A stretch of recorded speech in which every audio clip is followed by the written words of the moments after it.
Welcome to Kung Fu Havoc number 2. This is my final martial art video for tonight. This is about reading your opponent. Alright, so in case you guys don't understand, hold on. Let me down this tea really fast.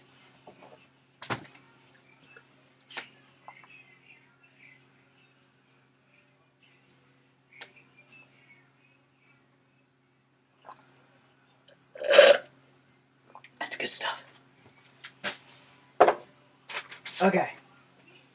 So let me explain this to you. Especially if you guys, if you play sports, you already know. You already know. So there's no point in me explaining to you about studying your opponent and other things. But reading your opponent is pretty much the same thing. If you're watching, you're in a football team, and you're watching how their star player or their star quarterback, when he goes for a certain play, blue 42, boom, juke left. Sorry, this is actually my right. Juke right, go left, throw the ball. If you see him do that 90 times, sooner or later you're going to figure out that he's going to juke to the right and he's going to step to the left and throw it. You don't want to go to the right when he's juking to the right.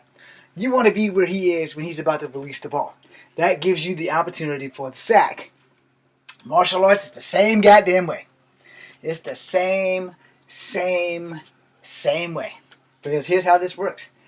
If you go watch 20 of my videos right now and practice everything you see me doing, 9 times out of 10 you will be able to go at it with me without a problem. So whatever I trick you into doing, you'll be prepared for it. If I get you to a place where we're fighting in the pole technique, you've watched me do the pole technique. If you've been studying it, you see how I operate with that pole technique.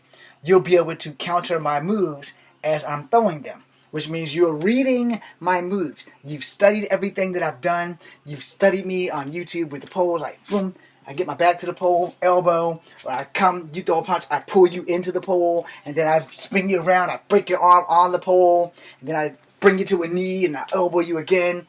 You know, if you've been studying my videos, you'll be able to roll with me, and you'll be able to counter most of the shit that I do.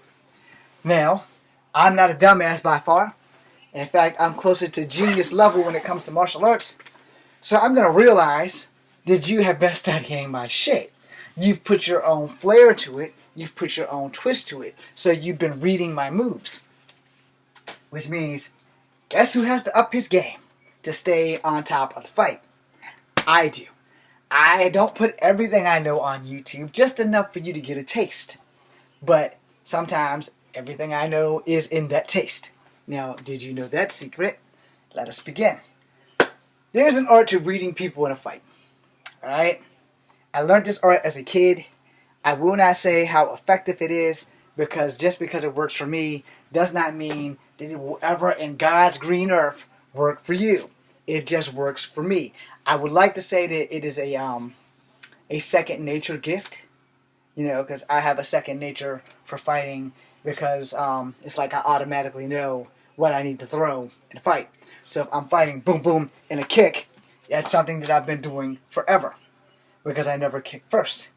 In the event where I may have to kick first is because I read you when we got on the battlefield, and I know that my weak ass punches aren't going to do any damage. If I don't strike you in specific zones, I'm only going to piss you off, which is going to make you want to hurt me more, which means I got to up my game.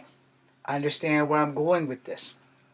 So for Kempo, if you throwing a punch, and I boom, and I chop you in here, and it doesn't collapse your arm, because it's supposed to, doesn't mean it will, because, you know, see how that didn't work? It's because I'm doing it to myself, so I know what it's supposed to do. I also know how to resist it. But if you get hit in this indention enough, you're going to start feeling pain. It's the same thing like I tell you guys when I was playing with people when we did Bloody Knuckles. I always double tap them up here in the metacarpals while everybody else is trying to punch you fist to fist. The fist is the easiest thing to break on the human body, which is another reason when I tell people if you're going to fight somebody, you don't hit them with everything you got. You tap. You give them just enough to know that they've been stung, but you don't give them enough to go for a knockout blow, because if you hit somebody with a fucking rock for a jaw, you just broke your hand. You just eliminated 25% of your arsenal right there. So it's hard as fuck to fight somebody with a broken hand. Can't say that it can't be done. I got a cousin who's broken his hand plenty of times in fights, and he has an iron plate in there now. But shout out to Emmett. But doesn't mean he can't hurt you with that iron plate. But he knows how to throw a punch now without breaking his fucking hand. Because it can happen. Your hand is like the most delicate part of the human body next to your throat and your testicles. And that goes for you women too, except for the testicle part. Alright? I don't know if a woman getting kicked in the vagina would hurt or not. I don't know. I'm not a woman. I'm not trying to find out. And if a woman wants to be brave enough to answer that question, thank you. Not you, Dave Chappelle. I already know you're going to tell me she got kicked in the pussy. So we're not going to go with the Dave Chappelle answer. Because even that didn't even tell me if the lady got hurt. But the bottom line is, I don't know if a woman getting kicked in the private parts will do anything. I know what happens to me when I get kicked in the private parts. I kill the frack over. Which pretty much opens me up to the ass whooping that's going to come. Alright? Sorry. 9 times out of 10, when you get kicked in the nuts, or the testicles, or the penis, whatever you want to call it, tip of your penis, you automatically go like this. Let me rephrase that, because I could be wrong. I misspoken. I automatically go like this. But I also know, out of fighting, that someone's either going to knee me or elbow me, so I'm going to start going like this, so that I can still protect myself while trying to protect myself. Now, you have to be able to read your opponent. 9 times out of 10, if you can watch how a person's stride is, because, smaller stride doesn't mean they have a small kick. It just means that they're not sure what their range is. A longer stride also depends on how tall the person is, and you'll have to be able to read their range. Now, 9 times out of 10, just because they take longer strides, don't mean they can kick worth shit. Some people just aren't kickers. I'm a kicker. So you have to understand, I love martial art kicks. Above all else, I would prefer to do kicks all day long versus punches. So my punch game is okay. It's not as great as my kick game, but I'm 25% down with my hip. So that being my only worry or concern if I got into a fight or anything would be my hip and my testicles. I don't care about getting beat about the face because I don't intend to let that happen, but shit does happen. But you have to be able to read your opponent. If your opponent's arm is long, you have to understand he's got reach on you. So how do you counter reach? There's a lot of ways to counter reach. The most important way is to not fucking be there when he extends his fucking arm out. And if you can't get away, that's what the fuck blocks are for. Understand, not always these martial art blocks, alright? I'm going to break it down for you. I'm going to keep it real. This block and this block, martial art blocks, they're more effective than this block and this block, okay? Maybe the X block might be effective for an axe kick, where you catch him and then you can push back off of him. But, like, this shit here and this shit here, I don't like those blocks. Now, they're good for here, because you can block it here and you can block it here. But this shit here and this shit here, you're better doing this. That's just my personal opinion. You don't have to take that shit. But it's a whole lot easier for me to wrap it, break it, and snap, or wrap it and block it. Now, what I'm doing right there is combining karate and kung fu. Here, it was all kung fu. So, this is the arm, this is the wrist, this is the elbow, snap, slide. So when I slide, bap, boom, I'm either going to bap, boom, or bap, and boom. And those targets are either going to be here or here. And everybody's going to be laughing like, oh, you think you're just going to punch somebody in the throat? No, I'm going to attempt to punch them in the throat. I just broke their fucking arm. There's not going to be much they can do. Now, if I don't do that, and I broke the arm and pull them, kung fu, the need is closest. Karate, the need is farthest. The reason that is because karate works on that power. And when you're throwing that power, you're going to hurt someone a lot faster than you just delaying them by pulling the knee is closer. But you're already pulling them, and you broke their elbow. So, broken elbow, pull, this right here. So if you can't angle that bitch in the right angle, which would be this target, then you want to hit him here, the bladder, you want to hit him in the testicles, you want to end the fight as fast as possible. Which is generally why I tell you, most street fights only last 2 to 5 minutes. And if you can beat them in 2 to 5 minutes, you either got really lucky or you're really skillful, or the person just couldn't fight at all and they overreached. Happens.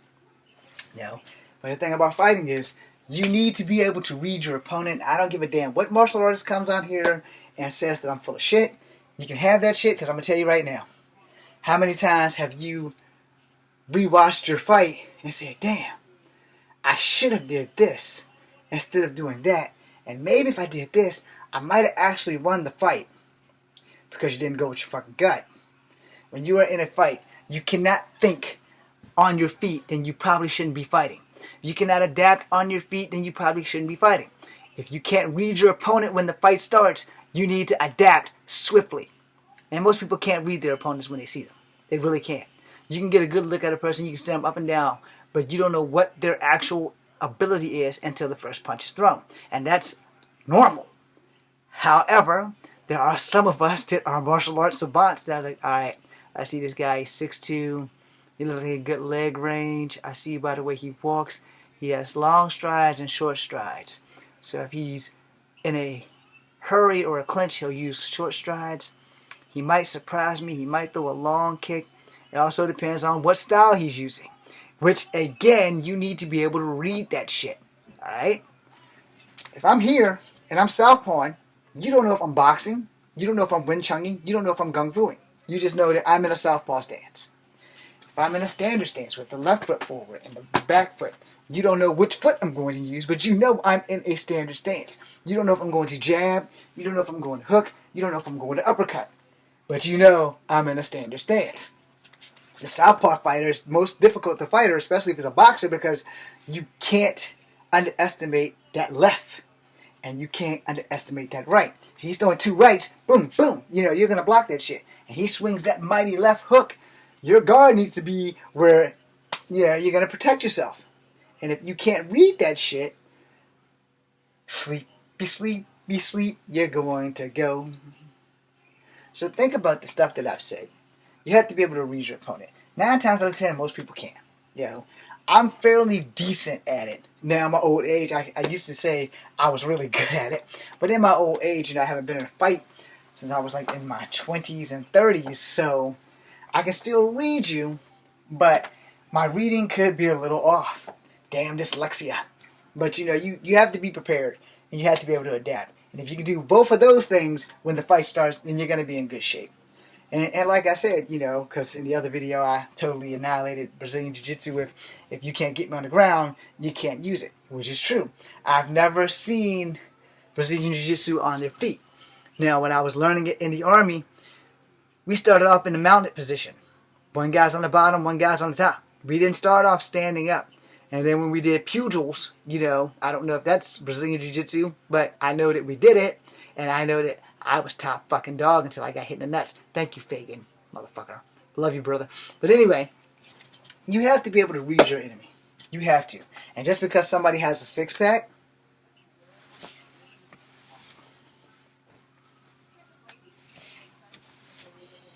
as you can see, I don't have a six-pack. I can tighten them up, but it doesn't mean that I'm not soft in the gut. You understand?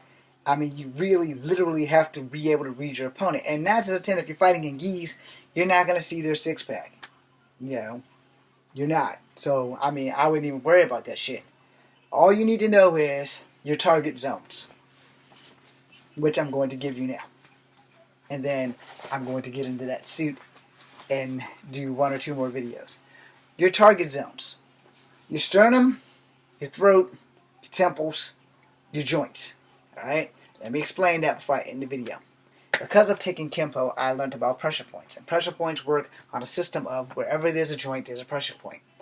But it also works on wherever there's an artery.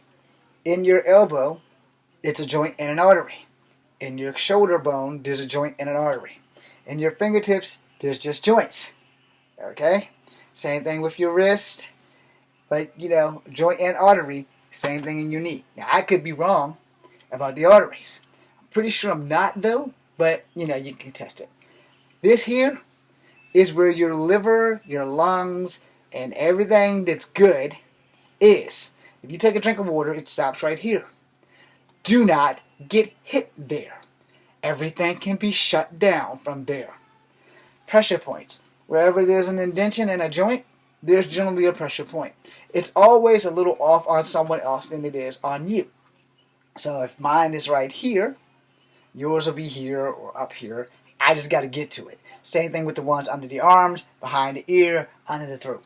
I have to get to them to make the shit work. It's not going to work if I don't get to them. In other words, if you're blocking everything I throw, I'm not going to get there. Alright? Your throat. My number one rule in a fight is really simple. The bigger you are, the harder I get to hit you. My number two rule in a fight. If you can't breathe, you can't hurt me. And if we're fighting, and I pop you in that throat, and you go, fight's done. I don't have to kick you while you're down. You're not breathing. I collapsed your windpipe. I did it on purpose to keep you from hurting me. That's the difference maker, which is also illegal in MMA and in the UFC. Which I found out when I talked to a friend who wanted me to get into MMA, but they didn't have my weight class, which was problem number one. Problem number two was he asked me how would I stop somebody if we were in the cage fighting. And I said, first off, what's the rules? And he said, okay, well, you can't hit anybody in the nuts. I said, well, I would never hit anybody in the nuts unless it was a street fight that I was losing. He said, well, you can't hit anybody in the sternum. I said, okay, that's 20% of my arsenal gone right there. I said, what about the throat? Can't hit anybody in the throat. I said, so I can't purposely break people's arms and legs. I can't hit them in the sternum, and I can't hit them in the throat. I said, man, I die in MMA. In the ring, anyway, because that's what I was taught how to do. I was taught, the bigger the guy is, hit him in the sternum. Hit him in the testicles, hit him in the sternum, hit him in the throat. Those are your 3 kill zones or your 3 effective injury zones. And if you can't do that in MMA, you're going to sleep. And that's exactly what I told myself. I'm going to sleep because those are what I know how to do. Those are what I was taught. That's what the Green Beret taught me. That's what the Army taught me. That's what I was learning before I even got into any of that shit, is how to hit somebody in a fatal spot to stop them. Also taught how to read them. So you have to be able to read your opponent. Yeah, he's got a 6-pack. Okay, so hit between that first top abdominal and the breastbone. Got to get in there. Somewhere along there. Because if I'm hitting him here all day and he's just eating that shit, the only thing I'm doing is praying for death. But if I hit him in this damn sternum area, or I hit him in that throat, we're done. Anybody. I don't give a flying fuck if you're 6'8" to 5'1". If you can't breathe, you ain't hurting nobody. It's going to make it a whole lot easier for me to win this fight if I knock off your breath. It's just that simple. I've been thinking that way since I was like 14. If I can knock off the breath, person can't breathe, they can't hurt me. I've choked a couple of people out in street fights. I was just talking to my brother-in-law about that this morning. About how we first moved over here and the guy wouldn't let me leave the park and I had to choke him out 3 times. And the first time I put him in a rear neck and choke, it was with this arm. And then I did it with this arm because this being my strongest arm, I figured I could do it. And I was dumb twice because I let him go.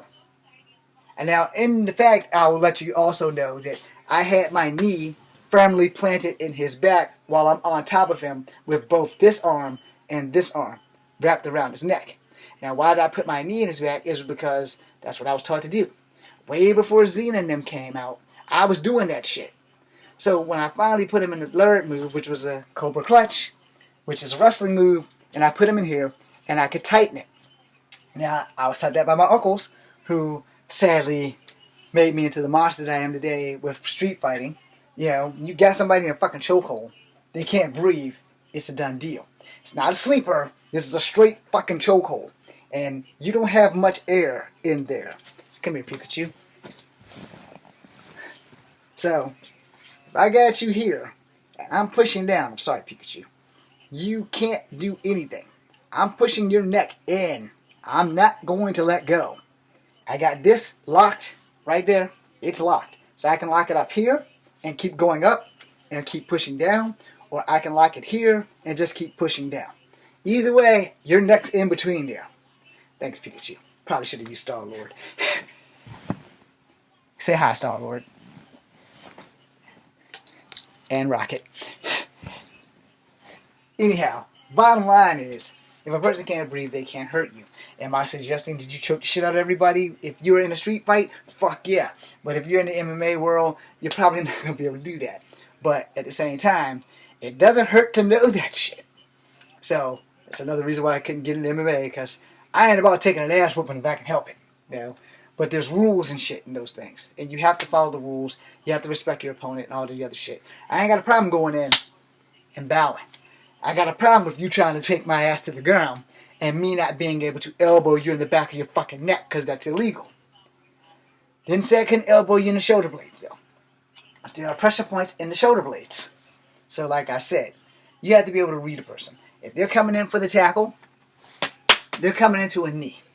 Unless I happen to look over this way and either my crush, who I just almost revealed, is over there topless, which would cost me the fight because I'd automatically just be taken right out because I'd be looking at her. Or if one of those ring girls are walking around topless, I'm going to lose the fight because I love boobs. So that's pretty much going to be the end of the fight right there. It's like, oh, the ring girl's going for round one. I'll be following her around. I probably wouldn't even hear the damn bell ring. Ding, ding, poof, James is asleep. What happened, Williams? It was your first fight.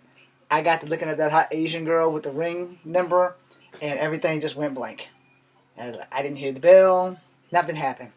And KO in 5 seconds. And you were like, well, damn, Williams, you were not the hype that you expected. You're damn right I won't, because I was looking at the ring girl.